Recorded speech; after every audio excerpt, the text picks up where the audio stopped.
por vuestra presencia y por el centro especial del Grupo de Vigo, que bueno, he trabajado como voluntario muchos años, y por la invitación para contaros hoy algunas cosas, ¿no? Básicamente lo que quería contaros es de dónde nace esta idea y bueno, cómo se plasma y qué es lo que queremos. Y, haciendo así un poco de historia, en un momento que también estamos en una crisis económica muy importante, si pensamos que en los años 20, en los años 30, la Sociedad de Naciones intentó, en el siglo XX, hace ya un poco, ¿no? Entonces, intentó en dos ocasiones regular el comercio de armas, y esta es la tercera ocasión en que se va a intentar eso, pues esperamos que a la tercera vaya vencida, ¿no?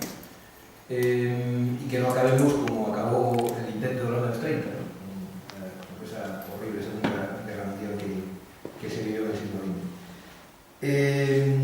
La idea nace de qué, y ahora voy con qué queremos, y os voy a poner, después de explicaros eso, os voy a contar un poco algunos ejemplos bastante gráficos, como fotografías de nuestras investigadoras en la Universidad Internacional, sobre todo centradas en la zona de Oriente Medio y en África, ¿no? Donde las revueltas de la Primavera Árabe dieron lugar a la comisión de muy graves violaciones de derechos humanos, de extrajudiciales, de torturas, de desapariciones, en fin, de digamos, la gama tradicional, entre comillas, de violaciones de derechos humanos contra las que normalmente trabaja Amnistía Internacional.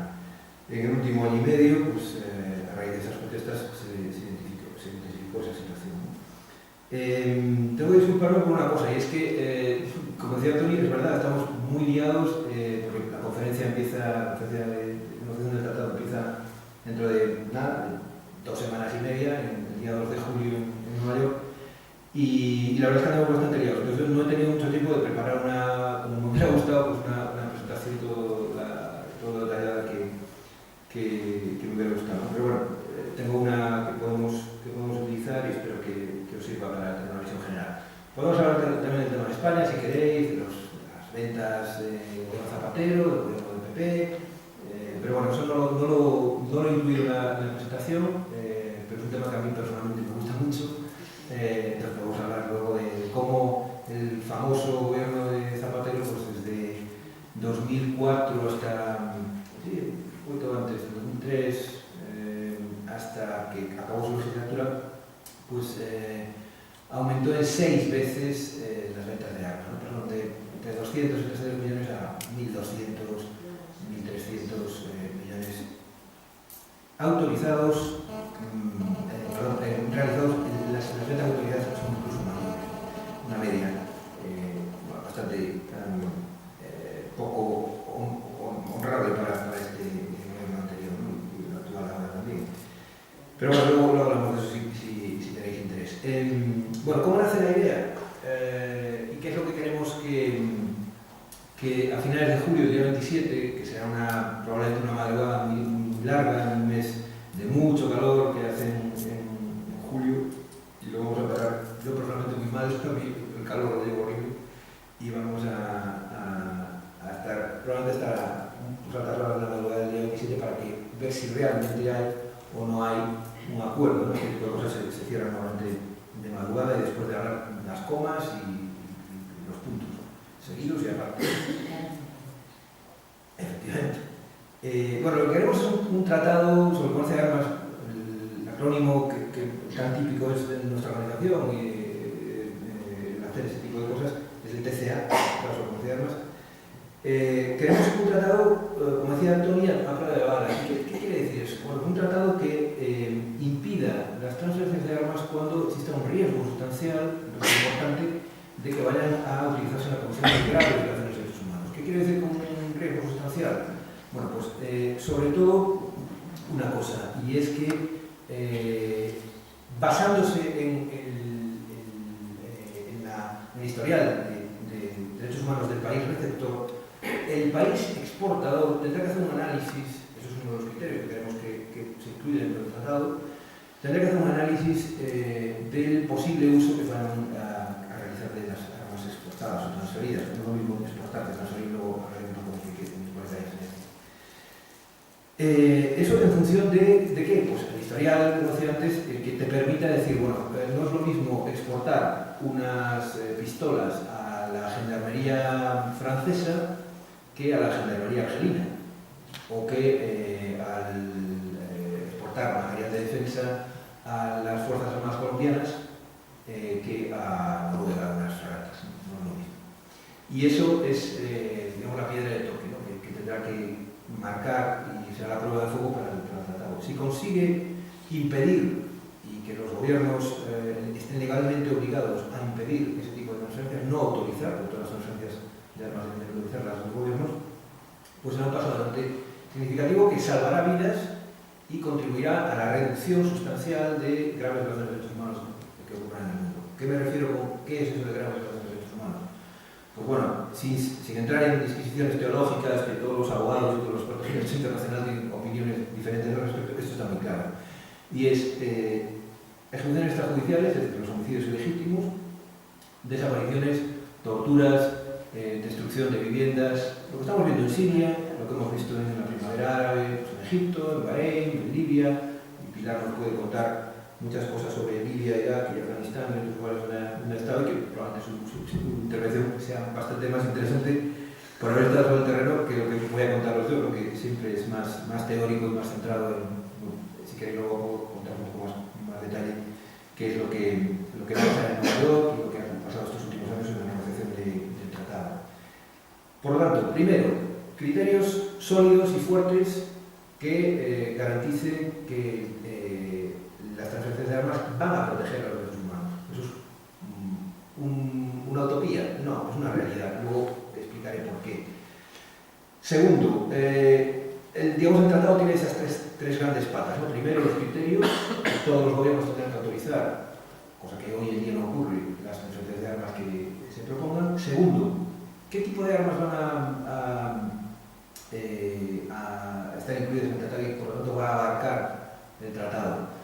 Queremos que sean todas las armas convencionales, es decir, que vaya desde las pistolas hasta los helicópteros de ataque, pasando por los tanques, por los lanzagranadas, etcétera, etcétera, etcétera. E incluyendo, y esto es una gran pelea, porque hay gobiernos, sobre todo Egipto y un pequeño grupo de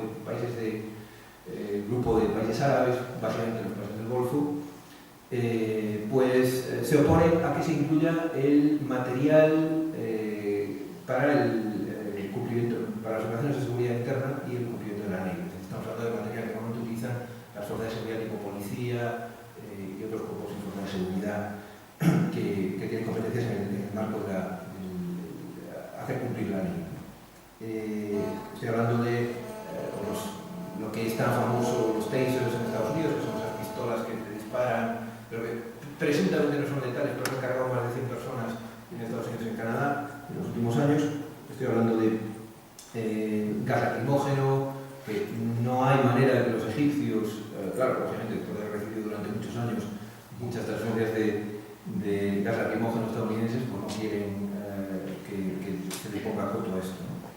Y la tercera pata es lo que figura en esta diapositiva al final, que son los mecanismos de implementación. A mí es un anglicismo que no me gusta nada, pero que está permitido por la RAE, Academia, y que, bueno, pues yo soy más de la vieja guardia y me gusta puesta en funcionamiento, ¿no? o aplicación. ¿Qué quiere decir? Pues los mecanismos para asegurar que el tratado funciona en la práctica. Estamos hablando de pues, que los estados hagan público un informe todos los años, diciendo, bueno, esto es lo que hemos transferido, las exportaciones de armas que hemos autorizado o denegado, etc. Cuidado, que no es lo mismo, insisto, y es muy importante, y lo hace el gobierno español, por ejemplo, obligado en gran parte, gracias a la presión de Amnistía Internacional y de otras ONGs, que desde los años 90 nosotros somos como Pepito Grillo, ¿no?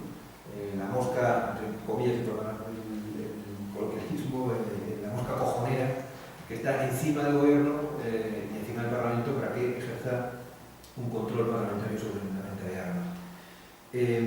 Este informe del gobierno español, por ejemplo, distingue entre las operaciones autorizadas y las realizadas. Y como decía antes, es muy curioso ver cómo en los últimos 3, 4, 5 años, no tengo ahora las cifras aquí en memoria, pues las cifras de operaciones autorizadas superan o rondan entre los 1.800 y los 2.100 millones de euros. Estamos hablando de mucho dinero, ¿no?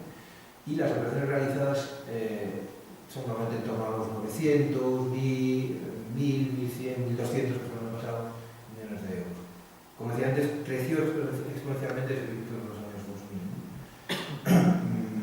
Aunque la paradoja es que en el 2007, después de 15 años de trabajo de las ONGs, especialmente de Amnistía Internacional, en España, junto a Greenpeace, junto a Interpol Oxfam, junto a Médicos Sin Fronteras en algún momento, pues conseguimos una ley que regula el comercio de armas, ¿no? Pues era esa paradoja de que sabemos más, pero no se ha reducido, al contrario. Tengo algunos compañeros dentro de la Amnistía que me decían, bueno, pero vamos a ver, ¿para qué hicimos nosotros el trabajo sobre la ley? ¿No? Para hacer 5 o 6 veces más en las exportaciones de armas españolas. Bueno, no es así, hemos conseguido otras cosas. Bien, bueno, estos que están ahí en esas fotos, pues algunos son, como veis, el Dalai Lama, Roberta Menchú, la selección francesa de fútbol, la del 2000, aquella que ganó la Eurocopa y el Mundial y todo esto, que tenía colación incluso por el tema del fútbol. Todo el equipo de fútbol francés apoyó la campaña internacional de armas bajo control, y bonitos los futbolistas españoles, ¿no? Bueno, no nos faltan algunas cosas que avanzar ahí, ¿no? Pero bueno, poco a poco. Pero como decías tú, el Dalai Lama y Roberta Menchú y otros logres de la Organización Nobel de la Paz, pues lo que hicieron fue apoyar una campaña que realmente todas las razones de esta campaña empiezan cuando en el año, no quiero mentir, 80 y pocos, Amnistía Internacional descubre que en la Uganda de Idi Amin, y aquí las personas unos cuantos años más que los más jóvenes, pues nos acordaremos, Idi Amin era un dictador sanguinario, que además se comía un caníbal, una persona realmente, en fin, para darle de comer a Pata, continuar con la... Exacto, mejor dicho. Pero realmente ahí lo que vemos es que las exportaciones de armas británicas habían contribuido a la comisión muy grave de los derechos humanos que había realizado el gobierno de Idi Amin. Bien, esto lo que nos dio lugar a Amnistía es a eso que nos gusta tanto de nuestras asambleas. Aquí muchos de los socios de Amnistía que sois activos lo conocéis, en nuestras asambleas pues debatimos sobre los hechos de Los Ángeles, pero también sobre derechos humanos, ¿no? Y acordamos una postura sobre el tema del comercio de armas. Y aunque no tomamos una postura sobre el comercio de armas per se, cosa que a la gente le choca, ¿no? Hay otras organizaciones que sí tienen posturas sobre el comercio de armas o contra el comercio de armas, nosotros no. Lo que sí buscamos es que haya normas que impidan que se transfieran armas para cometer graves violaciones de derechos humanos. En esos casos nos oponemos y lo hemos hecho durante muchos años. Luego sacamos más información sobre otras cosas. En los años 90, justo en el momento álgido de la catástrofe de Ruanda, que todos recordaréis, y ahora enlazo un poco con lo que acabamos de sacar información sobre ventas de armas en la situación en la República Democrática del Congo hace 2 días. Y como decía, en los años 90, a mediados del 94, Amnistía denunció, y fue la primera organización que lo hizo, como en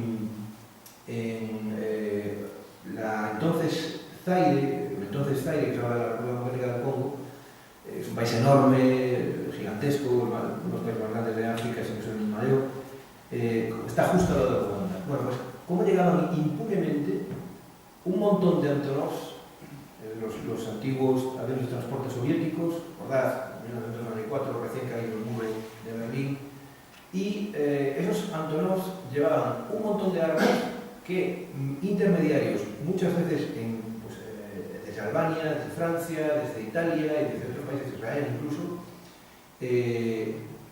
descargaban armas de procedencia normalmente de los arsenales de los antiguos países de la órbita de la Unión Soviética, de la extinta Unión Soviética. Esto no fue fácil, obviamente tuvimos que contar con la colaboración de periodistas de investigación muy cualificados y con 2 testimonios de pilotos que nos decían, sí, yo me tocaba un día llevar ayuda humanitaria y al día siguiente un cargamento de armas. Esto es lo que si habéis visto la película esta famosa de Nicolas Cage, el Señor de la Guerra, Amnistía y la organización, bueno, la coalición Armas Bajo Control ayudó al productor y al guionista, y Nicolas Cage colaboró con la campaña. Les suministramos muchos de los datos, ¿no? Y algunas de las cosas que se reflejan en esa película, y en el caso de Peter Baut, o quieras llamarlo, un ex agente de la KGB que ha sido juzgado, pero bueno, por una operación que no tenía nada que ver, que se han inventado los estadounidenses, y que en este momento está en la cárcel ahí, aunque el gobierno ruso quiere liberarlo a toda costa. Pues este señor aprovechó las lagunas que había, porque nosotros lo denunciábamos, bueno, el problema en estos momentos es que a este señor, a estos Víctor Bauts que hay por el mundo, no hay nada que nos permita llevarlos ante la justicia. Es decir, hay un vacío legal tremendo. Hay todo tipo de tratados para todo tipo de cosas, pero no hay un tratado que regule el comercio responsable, entre comillas, o irresponsable de armas. Y de ahí nació la idea dentro de la Amnistía de decir, bueno, hay que acabar con esto, vamos a montar una campaña. Durante 7 años trabajamos mucho sobre eso, bueno, durante muchos años, pero bueno, para terminar de explicar las cosas. En el año 2003 lanzamos una campaña, de la cual os veis aquí algunas de las... esto es la plaza de Trafalgar en Londres, donde en el lanzamiento se pusieron lápidas con la leyenda "una persona muere cada minuto", víctima de la violencia armada. 2003 es cuando se lanza la campaña, estamos en 2012, y sabíamos que esto era una inversión a 10 años vista. En el año 2006, aquí hay una foto más de algunas cosas de la campaña logra un hito muy importante. Es decir, en aquel momento teníamos al gobierno de Finlandia, al gobierno de Kenia, al gobierno de Japón, Argentina y un par de ellos más. No quiero ser fiel con un pequeño grupo de países que sponsorizó, que patrocinó una resolución de Naciones Unidas en el año 2006, es decir, 3 años después de lanzar la campaña. Durante esos 3 años tocamos, que los de la Amnistía somos muy pesados para eso, en las puertas de estos gobiernos les dijimos, hay que regular esto. ¿Lo podéis llevar al marco de Naciones Unidas? En aquel momento, si tenéis cierta memoria histórica, que aquí en España es algo que, bueno, pues, de lo que no podemos presumir mucho, en aquel momento había un logro que se había conseguido muy importante, ya la campaña de minas, el tratado para acabar con las minas antipersonales. Poco después, en 2008 entró en vigor la Convención sobre bombas de racimo, que son esas, que llueven minas, otro tipo de arma indiscriminada y que su naturaleza inherente es contraria al derecho internacional y por lo tanto está prohibida. Pero claro, esto es diferente.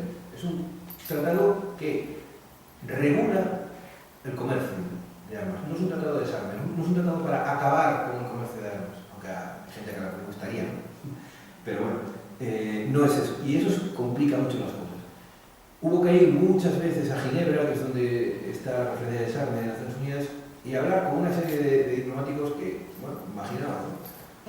Corbata, todo el día trajeados, normal, hay que hablar con ellos con traje y con corbata, si no te atienden, pues no lo critico, simplemente lo pongo sobre la mesa, y muy alejados de la realidad del terreno. Es decir, lo que Pilar nos va a contar, pues les podía sonar chino, ¿no? Y hubo, bueno, pues esa suerte de que se convenció, entre otros, al gobierno de Francia y al gobierno de Estados Unidos para co-liderar este proceso, ¿no?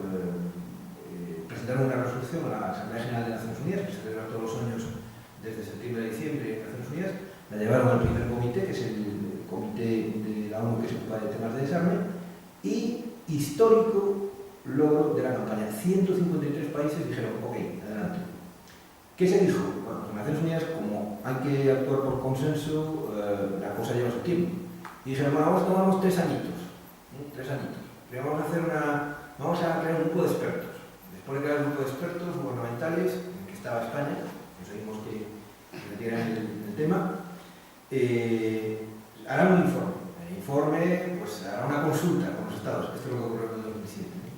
Y en el 2008 haremos un grupo de composición abierta, jerga de Naciones Unidas, que quiere decir un grupo especializado que estudie la factibilidad, otra palabra, entre comillas, de Naciones Unidas, de si es factible un tratado y en qué parámetros, ¿no? Y qué tipo de alcance, es decir, qué tipo de armas se van a ganar. Bueno, esto es, en resumidas cuentas, lo que pasa en los últimos años y hasta el 2009, en que Naciones Unidas vota de nuevo otra resolución, les encanta votar, y conseguimos también de nuevo una resolución histórica con un montón de países a favor. En el 2006 la administración Bush se había opuesto, y también Zimbabue, y al final, una vez que entra Obama en la presidencia en el año 2008, conseguimos que en el 2009 cambie el sentido de su voto. Es muy importante, porque Estados Unidos alrededor del 35% del comercio de armas mundial. Los 5 miembros permanentes del Consejo de Seguridad son el 72% de la venta de armas. Bueno, esto es lo que ocurre desde los unáis vía digital o con las firmas que tenéis a la entrada a ese entrenamiento global, porque si en el año 2006 le entregamos a entonces secretario general de la ONU, a Kofi Annan, 1 millón de firmas de fotos, esas fotos que veíais antes de la Asociación Francesa y gente normal, anónima, como nosotros,